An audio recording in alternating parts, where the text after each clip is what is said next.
நம்முடைய பிதாவாகிய தேவனாலும் ஆண்டவராகிய இயேசு கிறிஸ்துவினாலும் நம் அனைவருக்கும் கிருபையும் சமாதானம் உண்டாவதா. ஆமென். ஆண்டவர் நோக்கி ஜெபம்.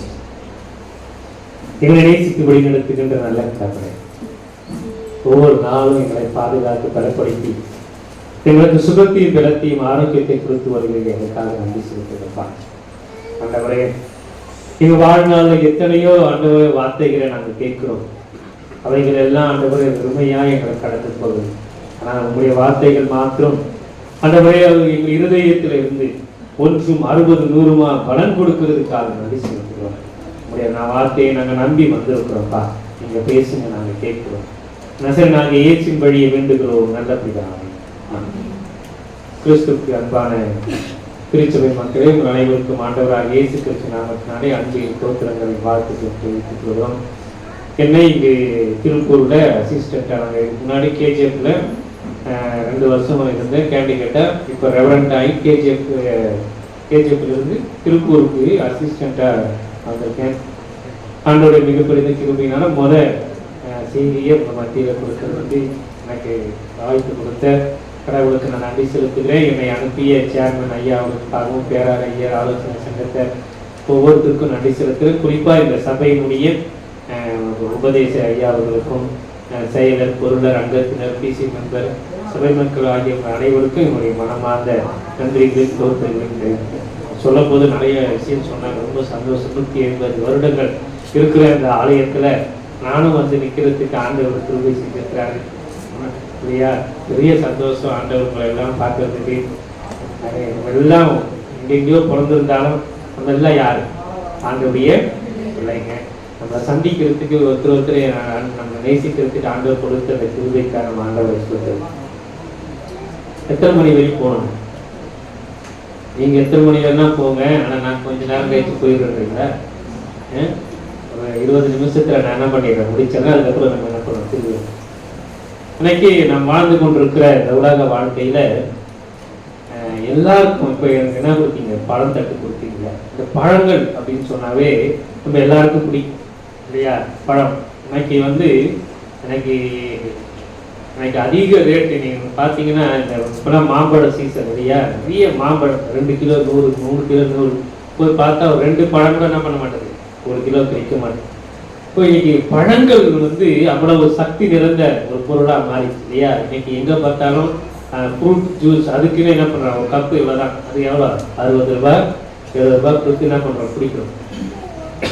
நம்ம என்ன நினச்சிக்கிறோம், அவ்வளோதான் குடிச்சு நல்லா ஸ்ட்ரென்த் ஆகிடும் நினச்சிக்கிறோம். ஆனால் என்ன இல்லை, அதை கொஞ்சம் தான் என்ன பண்ணுறது, ஏதோ போட்டு மிக்ஸ் பண்ணி ஒரு தட்டு என்ன பண்ணுறான், ஒரு கப்பு கொடுத்து 60 ரூபாய் 70 ரூபாய். இப்போ பழங்களுக்கு இன்னைக்கு என்ன இருக்குது, அவ்வளோ விலை இல்லை. நம்ம சாப்பிட்ற பழங்கள் ஏன்னா அதில் சக்தி இருக்குது, அதில் வந்து விட்டமின் இருக்குது, அது நம்ம வாழறதுக்கான எல்லா பலன் இருக்குது. அப்போ இன்னைக்கு என்ன பண்ணுங்க, இன்னைக்கு சாக்லேட்லாம் கொடுக்காதீங்க பிள்ளைகளுக்கு, அதை கொடுக்காதீங்க, நல்லா ஃப்ரூட் கொடுங்க, நல்லா பழங்களை கொடுங்க, நட்ஸ் கொடுங்க அப்படின்லாம் என்ன பண்ணுறாங்க. இன்னைக்கு நிறைய நம்ம விளம்பரங்கள் பார்க்குறோம், டாக்டர்களாக அட்வைஸ் பண்ணுறோம். அப்போ பழங்கள் என்பது நம்ம எல்லாருக்கும் பிடித்தவர். இன்னைக்கான திருமறை பகுதியும் நம்மளை அப்படி சிந்திக்க வைக்குது. என்ன அப்படின்னு சொன்னா, உன் விசுவாசம் உண்மை இராவிட்டால், விசுவாசம் இல்லையா, நீ ஆண்டவரை நம்புற அந்த விசுவாசத்துல உண்மையா நீ கடவுளை நம்பலன்னு சொன்னா, நம்பிக்கையா ஆண்டவரை நீ நம்பாம உன் விசுவாசத்துல தளர்ந்து போயிட்டீன்னா நீ எப்படி இருப்பனா, அழுகிய பழமா, அழுகிய கனிகளை கொடுப்பேன். நான் உண்மையா நீ ஆண்டவரை நம்பும் பொழுது அழுகிய கனி இல்ல, நல்ல கனி கொடுக்கிற மரமா இருப்பேன். இங்க நற்செய்தி பகுதி வாசித்து கேட்டோம் இல்லையா? அதுல என்ன சொல்லப்பட்டிருக்கு, நல்ல மரம் எல்லாம் கெட்ட மரமும். அதெல்லாம் அவங்க நெகட்டிவ் என்ன பண்ணல, அந்த திருமறையில போடல. என்ன பண்ணல, நான் கெட்ட கனிகளை கொடுக்கணும்னு சொல்லல. என்ன சொல்லிருக்கு, கெட்ட மரம் எல்லாம் நல்ல கனிகளை. நெகட்டிவ் சொன்னா கூட நமக்கு எப்படி சொல்லியிருக்கு. இப்ப நீங்க பாருங்கன்னா, நம்ம வாழ்ந்து கொண்டிருக்கிற அந்த உலக வாழ்க்கையில எச்சிலை இங்கு என்ன போட்டிருப்பாங்க, எச்சிலியை இங்கு எச்ச துப்புறோம் இல்லையா? அதை என்ன சொல்லுவாங்க, எச்சிலையை இங்கு துப்பாதீர்கள். எங்கேயாவது துப்புங்கள் போட்டிருப்பாங்களா? கெட்டதை யாரும் என்ன பண்றதில்லை, எழுதி போட்டு இங்க குப்பைகளை ஒட்டாதீர்கள், குப்பைகளை கொட்டுங்க யாராவது எழுதி போட மாட்டாங்க இல்லையா? நெகட்டிவ் தான் இந்த உலகம் அதிகமா நமக்கு என்ன பண்ணுது, இதை செய்யாதீங்க இதை செய்யாதீங்க அப்படின்னு சொல்லி கொடுது. ஆனா திருமுறை நமக்கு நல்லது சொல்லி கொடுது. திருமுறை என்ன கொடுத்து நல்லது சொல்லிக்கிறது. என்ன, உன் விசுவாசம், நீ ஆண்டவரை நம்புற அந்த விசுவாசத்துல நீ நிலைத்திருந்தா நீ என்ன பண்ணுவியா, கெட்ட கனிகளை இல்ல நல்ல கனிகளை.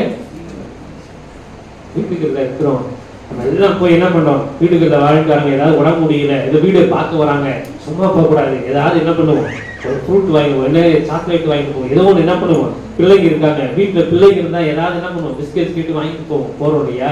அப்போ எடுத்துட்டு போய் கொடுத்த உடனே அது நல்லா இருக்கணும்.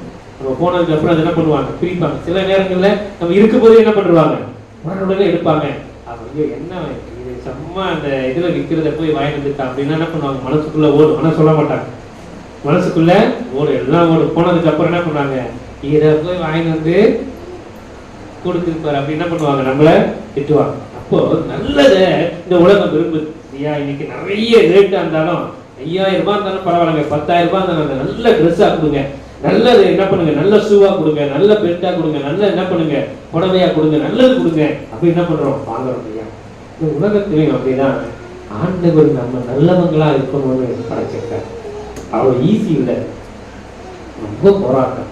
இன்னைக்கு 3 காரியங்களை நம்ம என்ன பண்ண போறோம், சிந்திக்க போறோம். மனுஷன் நல்லவனா இருக்கணும்னா 3 காரியம் வேணும். ஒண்ணு, நல்ல இருதயம் அவனுக்குள்ள என்ன பண்ணணும், என்ன இருக்கணும், நல்ல இருதயம். நல்ல இருதயம் இருக்கணும்னா என்ன பண்ணணும்னா, ஆண்டவருடைய வசனத்தை அவன் இருதயத்துல, இன்னைக்கு பாருங்க, நான் நல்லவனா இருக்கணும், என் இருதயத்துல நல்லது இருந்துச்சுன்னா நான் என்ன பண்றேன், நல்லவனா இருக்கணும். ஒண்ணு. 2வது, நல்ல நண்பர்கள் இருக்கணும். நல்ல நண்பர்கள், நல்ல உறவினர்கள், நல்ல குடும்பம் என்ன பண்ணணும் இருக்கணும். அது இருந்தா நான் நல்லதா இருக்கும். 3வது, நல்ல இருதயமும் இருக்கணும், நல்ல நண்பர்கள் இருக்கணும். என்ன இன்னொன்னு சொல்றாங்க, நல்ல சூழ்நிலை இருக்கணும். சிச்சுவேஷன் சொல்லுவாங்க, சூழ்நிலை என்ன பண்ணணும் இருக்கணும். அதுதான் எனக்கு சொல்றாரு, ஒருத்தர் நல்லா இருக்காங்க அப்படின்னா அவர் சுத்தி அவர் நல்லவரா இருந்தா என்ன பண்ணுவார், நல்லா இருப்பார். சுத்தி இருக்கிற 4 பேர் நல்லவரா இருந்தாங்கன்னா அவரும் நல்லவரா இருப்பார் இல்லையா. நல்ல சூழ்நிலை இருந்துச்சுன்னா நல்லவரா இருப்பார். நீங்க நிறைய பேரை கேட்டுருக்கீங்க, இந்த தம்பி தனியா இருக்கும்போது நல்லா இருக்காம்பா, ஆனா சேர்ந்துட்டானா என்ன பண்றான், சேட்டை பண்றான். அந்த பொண்ணு வீட்டுல அப்படியே அடங்கி கிடக்கு, வெளியே வந்துச்சுன்னா சேட்டை. சில வெளியே பார்த்தா பயந்து கிடக்கு, வீட்டுல இருந்தா. அப்ப என்ன, இது 3 இருக்கணும். ஒண்ணு, நல்ல இருதயம் இருக்கணும், நல்ல எண்ணம் எனக்குள்ள இருக்கணும். 2வது, என்னை சுத்தி இருக்கிறவங்க. 3வது, நல்ல சூழ்நிலை. இது 3மே இன்னைக்கு வாழுற உலகத்துல நம்மளால கஷ்டம். உண்மையதான் நம்ம பேசணும். 3மே என்னது, கஷ்டம். அதனாலதான் திருமறை நமக்கு சொல்லுது, நல்லவங்களா நம்ம என்ன பண்ணணும், நல்ல கனிகளை கொடுக்கணும்னு சொன்னா என்ன பண்ணணும். இன்னைக்கான அருளுரை பகுதி சிந்திக்க போறோம். யோவான் 15ஆம் அதிகாரத்தை எடுத்துக்கீங்க. யோவான் 15ஆம் அதிகாரம். இந்த நிகழ்வு எல்லாருக்கும் தெரியும், நான் வாசிக்கிறேன். யோவான் 15ஆம் அதிகாரத்துல, நான் மெய்யான திராட்சை செடி. எடுத்துட்டீங்கன்னா 150வது பக்கம் எடுத்தீங்களா. யோவான் எங்க இருக்கு, பைபிள்ல தான் இருக்கு இல்லையா. தேடி கீழே எடுங்க.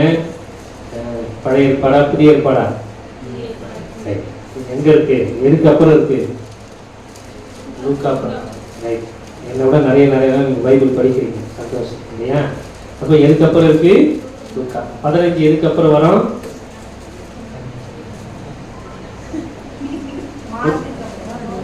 15 எதுக்கு அப்புறம் வரும், 14க்கு அப்புறம். படிச்சது எல்லாம் ஞாபகம் இல்லையா. ரைட். டிக்கு அப்புறம் என்ன வருங்க, ஏபிசில டிக்கு அப்புறம் என்ன வரும், டிக்கு அப்புறம் என்ன வரும், எல்லாம் சேர்ந்து சொல்லுங்க. அப்பாடா, இப்பதான் சிரிக்கிறீங்க. சந்தோஷமா இருங்க. ஆண்டவருக்கு எப்படி இருக்கணுமா, சந்தோஷமா இருக்கும். இந்த முடிவு நம்ம என்ன பண்ணணும், சத்தியத்தை கேட்டு நம்ம என்ன பண்ணணும், கர்த்தருக்குள் இப்பொழுதும் எல்லாம் இருக்குங்க. கஷ்டம், கண்ணீர், இழப்பு, போராட்டம், வலி, வேதனை எல்லாம் இருக்கும். ஆனா நான் கடவுளுக்குள்ள வரும் பொழுது கடவுள் எனக்கு என்ன பண்றாரு, அது எல்லாத்தையும் நம்ம பார்க்க போறோம். 1 நான் வாசிக்கிறேன். நானே மெய்யான திராட்சை செடி, என் பிதா திராட்சை தோட்டக்காரர். என்னின் கனி கூடாது இருக்கிற கொடி எதுவோ அதை அவர் அறுத்து போடுகிறார். கனி கொடுக்கிற கொடி எதுவோ அதை அநேக கனிகளை கொடுக்கும்படி அதை சுத்தம் பண்ணுகிறார். நல்ல கனி கொடுக்கணும் அப்படின்னு சொன்னா நம்ம என்ன பண்ணணுமா, ஆண்டவர் நமக்கு என்ன செய்யறாரா, நம்மை சுத்தப்படுத்துகிற கடவுளாய் முதல் தலைப்பு என்ன? நான் நல்ல கனிகளை கொடுக்கணும்னு சொன்னா நான் என்ன பண்ணணும்? ஆண்டவர் எனக்கு என்ன செய்யறாரா? என்னை சுத்தப்படுத்துகிறவரா இருக்கிறார். என்ன பண்றாரு? பரிசுத்தப்படுத்துகிறா இருக்கிறாரு. நல்ல வழியில் நடத்துகிறவரா இருக்கிறார். இன்னைக்கு வாழ்ந்து கொண்டிருக்கிற இந்த உலக வாழ்க்கையில சுத்தி நிறைய இருக்குங்க. இப்படியா வாழலாம், இப்படியா வாழலாம், தப்பு இல்லை. யார் வாழ்க்கை? என் வாழ்க்கை. நான் இப்படிதான் வாழணும்னு ஏதாவது எழுதியிருக்கா? இல்லை. எப்படியா வாழலாம். யாரும் நம்ம கேட்கறதுக்கு உரிமையே இல்லை. என் வாழ்க்கை நான் இப்படிதான் இருப்பேன், நான் இப்படிதான் பேசுவேன், இப்படிதான் நடப்பேன், இப்படிதான் ட்ரெஸ் பண்ணுவேன், இங்கதான் போவேன், இங்கதான் போவேன், அது யாரும் கேட்க உரிமை இல்லை. இது சுதந்திர. ஆனாலும் பவுல் எழுதுகிறாரு, எல்லாம் செய்ய எனக்கு அதிகாரம் உண்டு, எல்லாமே எனக்கு கிறிஸ்து பரவாயில்லை. உலக வாழ்க்கையில கிறிஸ்தவங்களா நம்ம அடைக்கப்பட்டிருக்கிறோம். எனக்கு முன்னாடி நான் எப்படியெல்லாம் வாழலாம், எல்லாமே எனக்கு எல்லாத்தையும் எனக்கு அனுபவிக்கிறது இருக்கு. ஆனா நான் இப்படிதான் வாழணும்னு சொல்லி ஆண்டவரை நினைச்சிருக்காரு. நான் பரிசுத்தப்படுத்துகிறாரு. நான் உண்மை உள்ளவனா வாழணும், நீதி உள்ளவனா வாழணும், அவருடைய பிள்ளையார் வாழணும். ஆண்டவர் என்ன பண்றாரா? நம்மளை அழைச்சிருக்கிறாரு. அவர் நம்மை சுத்தப்படுத்துகிறார். நம்மளை சுத்தப்படுத்தி நம்ம கிட்ட இருக்கிற பாவங்களை, அக்கிரமங்களை, அநியாயங்களை, நம்மளால விட முடியாத இருக்கிற காரியத்தை நம்ம என்ன பண்றோம்? விடணும்னு சொல்லி நிறைய நேரங்கள்ல இப்ப 1ஆம் தேதி அந்த வருஷத்தினுடைய முதல் நாள் வந்த பிறகு எல்லாரும் தீர்மானம் எடுப்போம். அதை செய்ய மாட்டேன், இதை செய்ய மாட்டேன், அதை செய்வேன், இதை செய்வோம். ஒரு மாசம் தான். அதுக்கு அடுத்த மாசம் பின்பற்ற முடியாது, நம்மளால முடியாது. ஏன்னா நம்ம பலவீனமானவங்க, மானுஷமானவங்க. நம்ம என்ன பண்றோம்? விழுப்பிடுவோம். ஆண்டவர் நமக்கு என்ன பண்றாருன்னா நல்ல கனிகளை கொடுக்க நம்மளை என்ன பண்றாரு? அவர் பரிசுத்தப்படுத்துகிறார். என்ன இந்த உலகத்துல நல்லா படிச்சிருக்கலாம், பதவி இருக்கலாம், சொத்துக்கள் இருக்கலாம், ஒருவேளை எதுவுமே இல்லாம இருக்கலாம், எல்லா வசதி இருக்கலாம், எல்லாமே நல்லதுதாங்க. ஆண்டவர் நமக்கு எல்லாம் கொடுத்துருக்கா, சந்தோஷம். ஆனா அதை மாட்டிலும் நாம உண்மை உள்ளவங்களா, நீதி உள்ளவங்களா, பரிசுத்தம் உள்ளவங்களா இருக்கிற ஆண்டவர் நம்மளை கொஞ்சம் கஷ்டம்தான். பலவீனமானவங்க தான் எல்லாரும், இல்லையா? பலவீனமானவங்க தான். ஆனா ஆண்டவர் கிட்ட நம்ம ஒப்பு கொடுக்கும் போது என்னால முடியலப்பா, என்னால முடியல, நான் உண்மை உள்ளவனா இருக்கணும்னு நினைக்கிறேன், நீதி உள்ளவனா இருக்கணும்னு நினைக்கிறேன், உத்தம உள்ளவனா இருக்கணும்னு நினைக்கிறேன், கனி கொடுக்கணும்னு நினைக்கிறேன், என்னால முடியல. ஆண்டவர் நமக்கு என்ன பண்றாரு? அந்த விசுவாசத்தை கொடுக்கிறாரு. அதுதான் எனக்கு சிந்தனை. என்ன?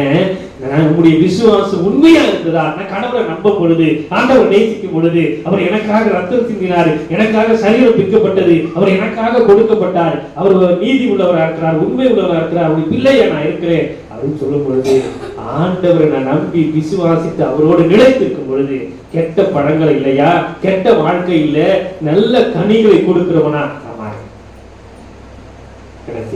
அதுதான் நான் சிந்திக்க போறோம். ஆண்டவர் நல்ல கனிகளை கொடுக்க உண்மை என்னை அழைச்சிருக்கார். இந்த உலகத்துல எப்படி நான் வாழ்ந்தது அவங்கள மாதிரி இவங்கள மாதிரி இல்ல, ஆண்டவர் அவரை மாதிரி வாழ அழைச்சிருக்கார். கொஞ்சம் கஷ்டம் தான். அதனால வசனம் சொல்லுது, கொஞ்சத்திலே எவ்வளவா? கொஞ்சம். எவ்வளவா? கொஞ்சம். நீங்க இந்த பிள்ளைகளை கடைக்கு அனுப்பும் பொழுது, அதுவும் இந்த ஆம்பளை பிள்ளைகள்லாம் நீங்க என்ன பண்ணுங்க, ஏதாவது கொடுத்து கடைகளுக்கு அனுப்பும் பொழுது ஒரு முறை என்ன பண்ணுங்க, கொடுத்து பாருங்க. நிறைய நாங்களும் போயிருக்கோம். இப்போ என்ன பண்ணுவாங்கன்னா, ஏதோ ஒரு 10 ரூபாய் 20 ரூபாய் 30 ரூபாய் இது வாங்கிட்டு வா, மீதி சில்லறை மீறும். அந்த குழந்தைங்க என்ன பண்ணும்? உடனே அதை கொண்டு வராது, ஏதாவது வாங்கி சாப்பிட்டு வந்துடுவாங்க. எங்களா மீதி காசு நான் என்ன பண்ணிட்டேன்? வாங்கி சாப்பிட்டேன். திருப்பி 2வது முறை வாங்கும் பொழுது அந்த குழந்தை என்ன ஆயிடும்? இந்த முறை வாங்கி சாப்பிட்டா அப்பா என்ன, அம்மா என்ன, அப்படியே நான் வாங்கி சாப்பிட்டாலும் 3வது முறை யாரதான் அனுப்புவோம்? யாரதான் அனுப்புவோம்? ஏன்? ஏன்னா அவன் என் பையன், ஏன்னா அவன் என் பையன், என் பொண்ணு. இன்னொருத்துக்கிட்ட நான் காசு கொடுத்து கடைக்கு போ இதான் வாங்கிட்டு வர சொல்றதை விட, அவன் சாப்பிட்டாலும் சரி, சாப்பிடாம போனாலும் சரி, அவன் தொலைச்சாலும் சரி, தொலைக்காம போனாலும் சரி, அவன் அதை எடுத்துட்டாலும் சரி, எடுக்காம போனாலும் சரி, என் பையன்கிட்ட தான் நான் என்ன பண்ணுவேன்? கடவுள் நான் உண்மையா இருந்தாலும் இல்லாம இருந்தாலும், நான் அவரை விட்டு போனாலும், நான் பாவத்தில் போனாலும், அக்கிரமத்தில் இருந்தாலும், எத்தனை முறை வந்தாலும் ஏற்றுக்கிறார். ஏன்னா அவன் நேசிக்கிறார். அவன் என் பையன், என் பையன், அவன் என் குமாரன், என் குமாரத்தி, அவனை நான் என்ன பண்ண மாட்டேன்? விட மாட்டேன். அவன் தவறுவான் தெரியும், அவன் விழுந்துருவான் தெரியும், அவன் ஃப்ரெண்ட்ஸ் கூட இருந்தா அவன் மாறிடுவான் தெரியும், அவன் அப்பா அம்மா பேச்சு கேட்க மாட்டான் தெரியும், எத்தனை முறை தவறுனாலும் அவன் என் பையன்ற அந்த உரிமை இருக்கு இல்லையா? ஆண்டவர் என்னை இன்னைக்கு நேசிக்கிறார் சொன்னா, அவருடைய ஒரே சொந்த குமாரன் அந்த உலகத்துல கொடுத்து நமக்காக அவர் என்ன பண்ணியிருக்காரு, மறைச்சிருக்காரு. எத்தனை முறை விழுந்தாலும் என் பையன், எத்தனை முறை போனாலும் என் பொண்ணுயா நான் விட்டு கொடுக்க எனக்கு ஆண்டவர் உண்மையாலையும் அப்பேற்பட்ட கிருபையில் அழைச்சிருக்காரு. கொஞ்சம் உண்மை உள்ளவங்களா, கொஞ்சம் தான் இந்த சுகர் பேஷண்ட்கிட்ட இனிப்பு கொடுத்து பாருங்க, இது வேணே வேணாங்க, இந்த ஆசைக்கு வேணா கொஞ்சம் ஆண்டவர் கொஞ்சம் தான், கொஞ்சம் கொஞ்சமா தான் என்ன பண்ண முடியும், அப்படியே கொஞ்சம் அப்படியே கொஞ்சமா சேர என்ன ஆகிடும். ஆண்டவர் விரும்புகிறதா உண்மை உள்ளவங்களா, நீதி உள்ளவங்களா, பரிசுத்தம் உள்ளவங்களா, உண்மை அழைச்சிருக்கார். அவருக்கு ஒப்பு கொடுப்போமா? 2வது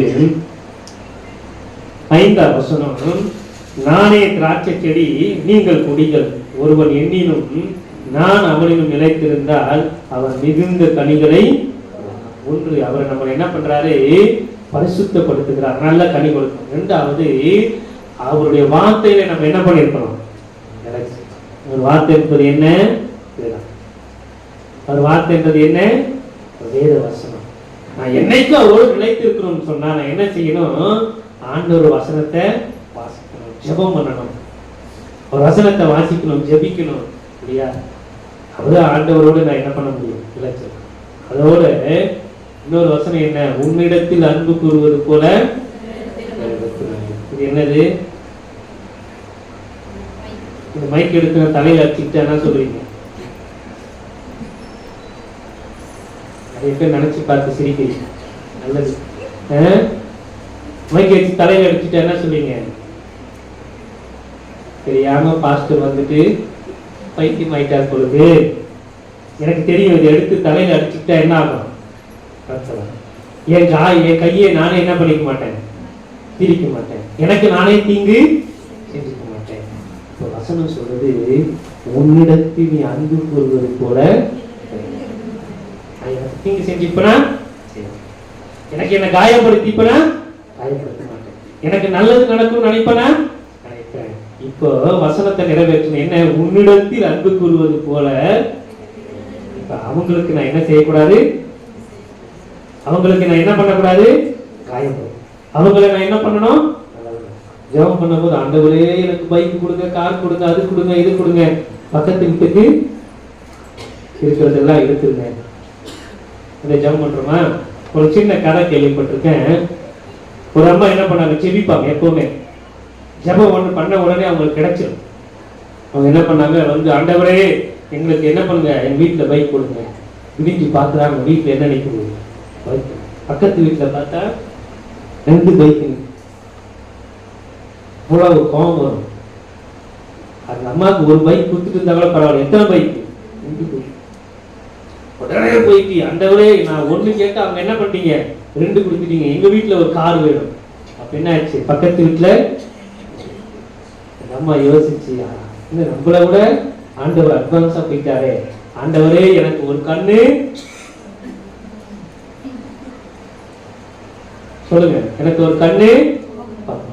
ஓடி போய் பார்த்தா பக்கத்து வீட்டுல எத்தனை கண்ணு போயிருக்கோம், ஆனா விடிஞ்சு பார்த்தா 2 கண்ணுமே அந்த அம்மாவுக்கு போயிடுச்சு. சும்மா ஒரு நகைச்சுவைக்காக சொல்லுவாங்க இல்லையா? அப்போ நான் என்ன பண்ணணும், என்னை போல. அப்போ நாங்க நிலைத்து இருக்கணும்னு சொன்னா என்ன பண்ணோமா, ஆண்டவருடைய வசனத்தை நிறைய டிவியில. ஒரு காலத்துல நம்ம ஒரு கிறிஸ்தவ சேனல் இருக்காதான்னு சொல்லி நம்ம என்ன பண்ணுவோம், ஜெபம் பண்ணிக்க முடியா? இந்த டிவி எல்லாம் திறந்தா, ஐயோ சன் டிவி வருது, கே டிவி வருது, என்னென்னமோ டிவி வருது, இந்த பாட்டு கிறிஸ்தவ பாட்டு ஒன்னாவது இந்த டிவியில ஓடாதா, என்னென்னமோ வந்துட்டு இருக்கு. ஒரு என்ன இருக்காது. இன்னைக்கு ஆண்டவர் என்ன பண்றாரு, ஜெபத்தை கேட்டு இன்னைக்கு நிறைய டிவி, இன்னைக்கு ஆசீர்வாத டிவி, அது இது நிறைய என்ன ஆயிடுச்சு, செய்திக்கு பஞ்சம் இல்லை. ஒரு காலத்துல இந்த போன் வச்சிருக்கிறவங்க எல்லாம் என்ன பண்ணுவாங்க, ஒரே இன்னைக்கு வாட்ஸ்அப் அது இதுன்னு எல்லாத்துக்கும் என்ன இருந்துச்சு, வசனங்களை சொல்றது, பாட்டு பாடுறது நிறைய. அதனால இன்னைக்கு எதுக்குமே பஞ்சம் இல்லை. ஆனாலும் இன்னைக்கு பெரிய ரிஸ்க் என்னன்னா, எதை ஏத்துக்கிறது எதை விடுறது. இதை கேட்டா இது செய்யாதீங்கன்றாங்க, இன்னொரு மெசேஜ்ல அதை செய்யுங்கன்றாங்க. ஒருத்தர் கத்துங்கன்றாங்க, இன்னொருத்தர் கத்த வேணாம். ஒருத்தர் உட்காருங்க, ஒருத்தங்க உட்காரக்கூடாது. எதுதான் உண்மையான, உங்களை குறித்து அவங்க பேசுறது, அவங்களை குறித்து இவங்களை பேசுறது, இதுதான் என்ன ஆயிடுது ஓடிட்டு இருக்கு. எதையுமே நீங்க என்ன பண்ண வேண்டாம், பின்பற்ற வேண்டாம். நான் சொல்றதையும் மறந்துடாதீங்க. இப்போ ஞாபகம் வச்சுக்கீங்க, எதையும் இல்லை யாரையும் இங்கி போட்டவங்களா இருந்தாலும் யார் தான், இங்கி போட்டு ஸ்டோர் போட்டு இருந்தாலும் அவங்களும் யாரு, அதுதான் எபிரியர் ஆக்கியோர் எழுதுகிறாரு 12ஆம் வசனத்துல முதல் வசனம் பெரிய பட்டியல் சொல்றாரு. 11ஆம் வசனத்துல விசுவாசத்தை பத்தி சொல்லிட்டு சொல்றாரு, மேகம் போன்ற இவ்வளவு திரளான சாட்சிகள். மேகத்தை பார்த்திருக்கீங்களா? அது எங்க இருக்கும்? வானத்துல கொஞ்சமா இருக்குமா? இப்ப பாக்குற இடத்துல எல்லாம் என்ன இருக்கும்? மேகம். சொல்றாரு எல்லா சாட்சி இருக்கு. மேகம் போன்ற இத்தனை திரளான சாட்சிகள் என்னை சூழ்ந்து இருக்க. வாசிக்கலாம் அந்த வசனத்தை. எபிரேயர் 12:1 வசனம்.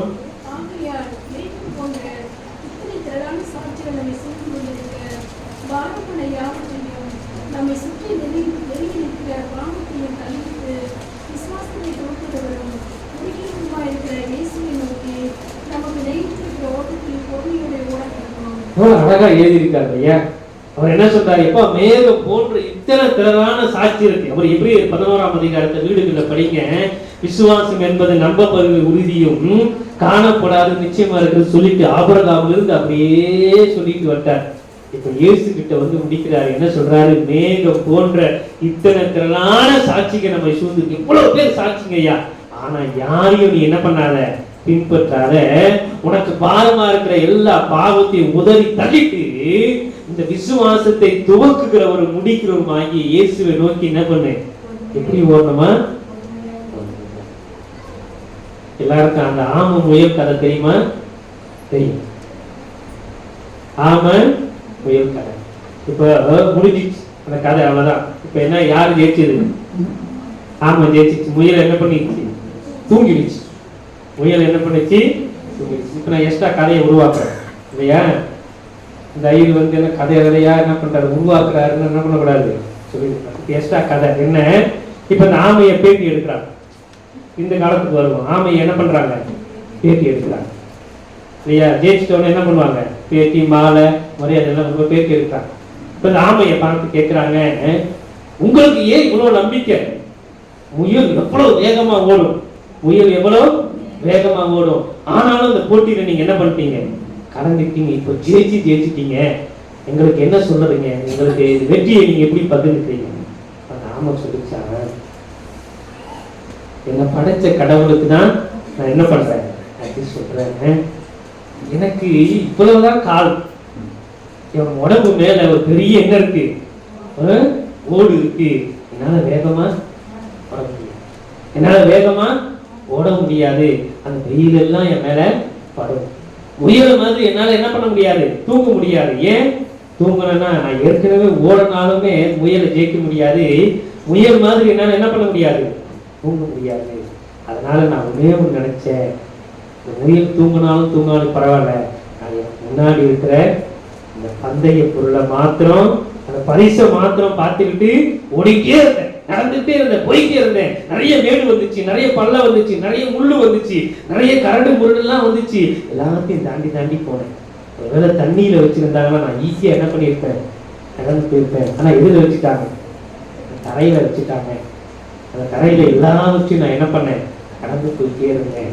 எதையுமே பார்க்கல. முயல் தூங்குதா பார்க்கல, வெயில் இருக்கா பார்க்கல, மழை இருக்கா பார்க்கல, பனி இருக்கா பார்க்கல. நான் ஒண்ணு மாத்திரம் தான் பார்த்தேன், எனக்கு முன்னாடி இருக்கிற அந்த கோட்டை மாத்திரம் தான் பார்த்தேன், பரிசு மாத்திரம் தான் பார்த்தேன். ஆண்டவரை நம்பி நான் என்ன பண்ணேன், கிறிஸ்துக்காக. இந்த உலகத்துல நமக்கு நிறைய போராட்டங்கள் இருக்கு, நிறைய சூழ்நிலை இருக்கு, கஷ்டம், கண்ணீர், இழப்பு, போராட்டம், நிறைய வேதனைகள் இருக்கு. பார்க்கறதுக்கு ஒண்ணு மாத்திரம் தான் இயேசுவா. அவரை மாத்திரம் பார்த்து ஓடணும்னா எத்தனை கஷ்டங்கள் வந்தாலும், கண்ணீர் வந்தாலும், இழப்பு வந்தாலும், போராட்டம் வந்தாலும், வலி வந்தாலும், நான் கடவுளை மாத்திரம் பார்க்கிறேன். குழந்தை சொல்லிச்சா கொஞ்ச நேரம் அப்பாவுடைய கையை பார்த்து பிடிச்சிட்டு நடந்துட்டே வரும் பொழுது அது என்ன ஆகும், கொஞ்ச நேரம் கழிச்சு விட்டுரும். குழந்தை அப்பாவை பார்த்து சொல்லும், இப்போ நீங்க என் கையை. இன்னைக்கு நிறைய எங்களுக்கு 3 பிள்ளைங்கிறதுனால நிறைய அனுபவம். ஒரு புக்கே எழுதலாம் இல்லையா? அப்போ என்ன ஆகும், சில நேரத்துல பிள்ளைங்க எங்கேயாவது போனா உடனே தூக்கணும். நம்ம என்ன பண்ணுவோம், இல்லை அதெல்லாம் கிடையாது, நட, கொஞ்ச தூரம் நடப்பாங்க, கொஞ்ச தூரம் நடப்பாங்க, கொஞ்ச தூரம் நடப்பாங்க, இன்னும் கொஞ்ச தூரம் நடப்பாங்க, இன்னும் கொஞ்ச தூரம். ஒரு கட்டத்துக்கு அப்புறம் 1 கிலோமீட்டர் 1.5 கிலோமீட்டர் நடந்து போக முடியாது. இதுக்கப்புறம் எடுத்த உடனே அந்த குழந்தையை தூக்கிட்டோம்னா கொஞ்ச தூரம் கழிச்சு என்ன பண்ணுவோம், போத நட, என்ன பண்ணுவோம், இறக்கி விட்டுருவோம். ஆனா நடந்து வந்துச்சுன்னா அதுக்கப்புறம் அந்த குழந்தைய என்ன பண்ணுவோம், தூக்கிடுவோம். அதுக்கப்புறம் எங்கதான் இருக்குன்னு போயிருக்கோம். கொஞ்சம் நடந்து பாருங்க, கஷ்டத்துல, கண்ணீர்ல, இறப்புகள்ல, போராட்டத்துல, வழிகளில ஆண்டவர் கொடுக்கிற இந்த வாழ்க்கையில ஓடி பாருங்க. ஒரு நாள் ஆண்டவர் வருவார், அவர் நம்மளை தூக்கி எடுத்து உயர்ந்த கண்களை மேல வைப்பார், கண்களை மேல உயர்த்துவாரு. அன்னைக்கு எல்லாருடைய கண்களை நம்ம என்ன பண்ணலாம். இயேசை அழகா எழுதுகிறாரு, கர்த்தருக்கு காத்து இருக்கிறவர்களோ புது பலன் அடைந்து கழுகுகளை போல செட்டை அடைக்க. ஆண்டவருக்காக நீ ஓடும் பொழுது, நாவற்றி இறக்கும் பொழுது யாரும் எது மாதிரி பறக்க போற, எங்க போற கழுகு அப்படியா சொல்லுவாங்க.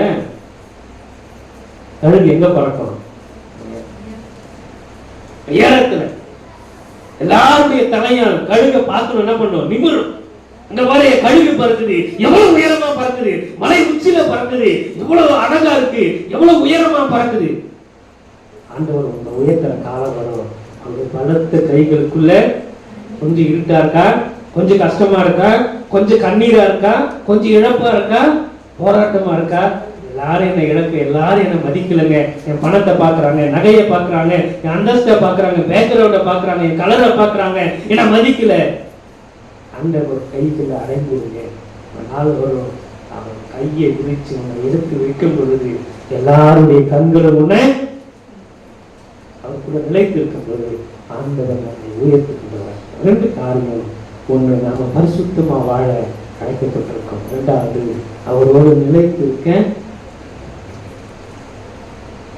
கர்த்தரை மூடி ஜெபிக்க போறோம். ஒரே ஒரு வாழ்க்கை ஆண்டவர் நமக்காக 150 வருஷமா இந்த ஆலயம் இருந்துச்சு. எத்தனையோ பெரிய பெரிய மனிதர்கள்லாம் வந்து இந்த இடத்துல நின்று இருக்காங்க. ஆண்டவர் ஆராதிக்கிறாங்க. எனக்கு உனக்கு எனக்கும் அந்த சாட்சியம் கொடுத்திருக்காங்க. ஆனா ஆண்டவர் உண்மை என்னை அழைச்சது எல்லாரும் மாதிரி வாழணும் என்றது இல்லைங்க. பரிசுத்தமா வாழ ஆண்டவர் அழைச்சிருக்காங்க. உண்மை உள்ளவங்களா, நீதி உள்ளவங்களா வாழ ஆண்டவர் அழைச்சிருக்காங்க. நான் பரிசுத்த அடைய, நீங்களும் பரிசுத்தமா இருக்கிறாங்க. ஒரே ஒரு நிமிஷம் அக்கம் பக்கத்துல பார்க்காதீங்க, வேடிக்கை பார்க்காதீங்க. இன்னைக்கு எல்லாரும் இருப்பாங்கய்யா, அம்மா இன்னைக்கு எல்லாரும் இருப்பாங்க. ஒரு நாள் வரும், அன்னைக்கு யாரும் இருக்க மாட்டாங்க. தனிமையில நீ அழும் பொழுது அன்னைக்கு யாரும் இருக்க மாட்டாங்க. நீ விழும் பொழுது எல்லாரும் பார்த்து உன்னை சிரிப்பாங்க. அந்த நாள் வருகிறதுக்கு முன்னாடி கடவுள் எத்தனை இரக்கம் உள்ளவரா இருக்கிறார் இல்லையா, எத்தனை கிருபை உள்ளவரா இருக்கிறார் இல்லையா.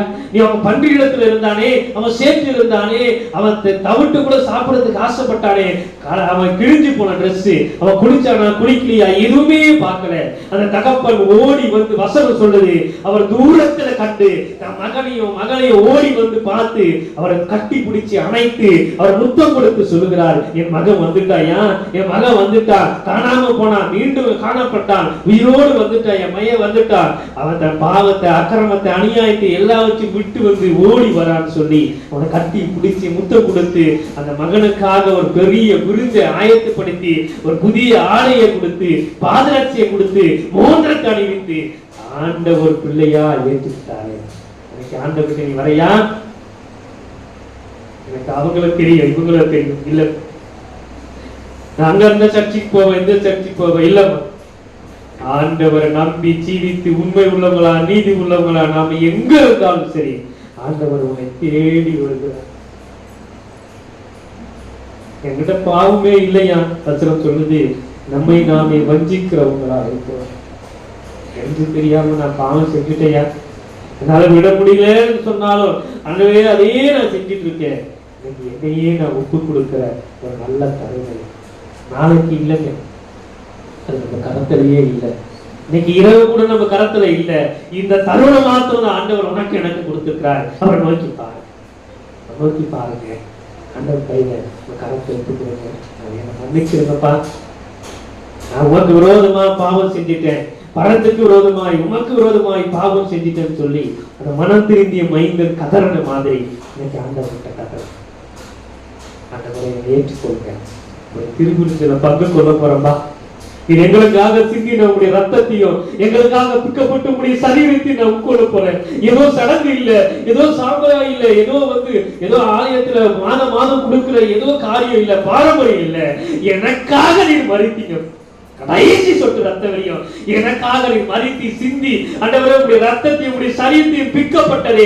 கொஞ்ச நேரம் எங்களால வெயில இருக்க முடியலப்பா, கொஞ்ச நேரம் எங்களால மழையில இருக்க முடியல, ஃபேன் போடாம எங்களால உட்கார முடியல, ஏசி இல்லாம எங்களால இருக்க முடியல. ஆனா கொதிக்கிற வெயில ஆண்டவரே கொடுமையா நீர் மறுத்தீரு, எங்களுக்காக உடைய சரீரத்தை ரத்தத்தை பிக்க ஆண்டவரே கொடுத்தீங்களே, அதை நாங்கள் நினைத்து பார்த்தோம். உடைய சமூகத்துல ஓடி வரும்பா, எங்களை ஏற்று வார்த்தைகளை நாங்கள் நினைத்து இருக்கிறவங்களா எங்களை மாற்றுங்கன்னு சொல்லி ஆண்டவருக்கு நாங்கள் ஒப்பு கொடுப்போமா? இப்போ நான் அவங்கள பார்க்குறேங்க, திருப்பி உங்களை பார்ப்போமா தெரியல. ஆனா ஆண்டவர் ஒவ்வொரு நாளும் உண்மையும் உங்களை பார்த்துக்கிறார், கண்ணோக்கி பார்க்குகிறார். அவர் உறங்குவதும் இல்லை, தூங்குகிறது இல்லை. அவர் தூங்காம உங்க கண்ணை எப்பா பார்த்துட்டே இருக்கிறாங்க.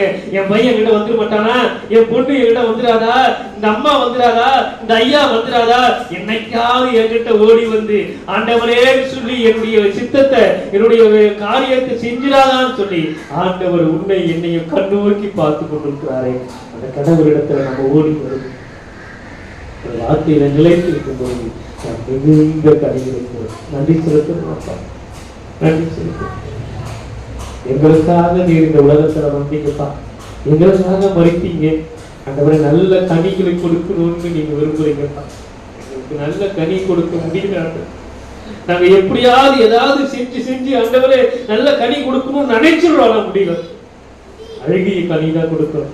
9 கனி, ஆவின் கனிகள் 9 கனிகள், அன்புன்ற ஒரு கனியை எங்களால் ஆண்டவரை ருசிக்க முடியல. எங்ககிட்ட இல்லப்பா. போட்டி இருக்கு, பொறாமை இருக்கு, கபடு இருக்கு, களவு இருக்கு. ஆண்டவரே இந்த உலகத்துல நாங்க வாழ ஆண்டவரே ஏதோ செய்யற, எப்படியோ மேல வந்துடணும், யாரையாவது கவுத்தாவது மேல வந்துடும் ஓடுறோமே தவிர உண்மை நேசிக்க, உங்களுக்கு நேரத்தை கொடுக்க, ஆலயத்துக்கு ஓடி வர உண்மை நேசிக்க எங்களால முடியலப்பா. உதவி செய்ய உங்களுடைய பிள்ளைகளாய், குமாரத்திகளா எங்களை மாற்றுங்க. உங்களோடு நிலைத்து இருக்கிறவங்களா, உங்களுடைய வசனத்தில் நினைத்திருக்கிறவங்களா, அன்புல நினைத்திருக்கிறவங்களா,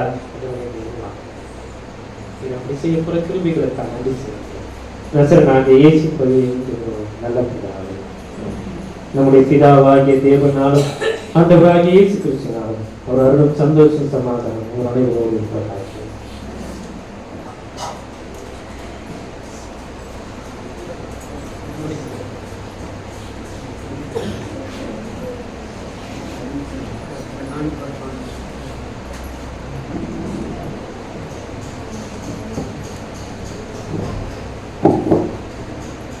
வராத சமயத்தில் மறுபடியும் தமது பரிசுத்த வசனத்தை நமக்கு அருளினபடியால் நாம் அவருக்காக ஸ்தோத்திரம் செலுத்தி அவர் இனிமேலும் தமது வசனத்தை நம்மிடத்தில் சுத்தமாய் காத்தது நம்ம எல்லோருக்குள்ளும் நம்ம எல்லோரை கொண்டும் உத்தம கணிகளை தர செய்ய அவரை மன்றாடுவோம். மேலும் இப்பொழுது நம்ம சபையில் உள்ள வியாதியஸ்தர்கள் தருத்தரையும் தங்களுக்காக ஜெபம் செய்ய வேண்டும் என்று விரும்புகிற மற்ற யாவரையும் பராமரிப்புக்கு முன்பாக நினைவு கூற கடவுள்.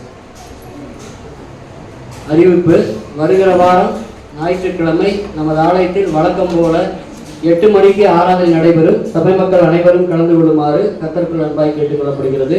அதுபோல சென்ற வார காணிக்கை விவரம்: முதலாம் காணிக்கை ஆலய கட்டுமான பணிக்காக எடுத்தது பார்த்தீங்கன்னா 1540 ரூபாய். இரண்டாம் காணிக்கை வழக்கமான காணிக்கை பார்த்தீங்கன்னா 1620 ரூபாய். மொத்தம் 3160 ரூபாய் காணிக்கை. அதுபோல நம்ம வசூலுக்கு ஆலய கட்டுமான பணிக்காக சென்ற வாரம் கொடுத்து நிறைய பேர் உதவி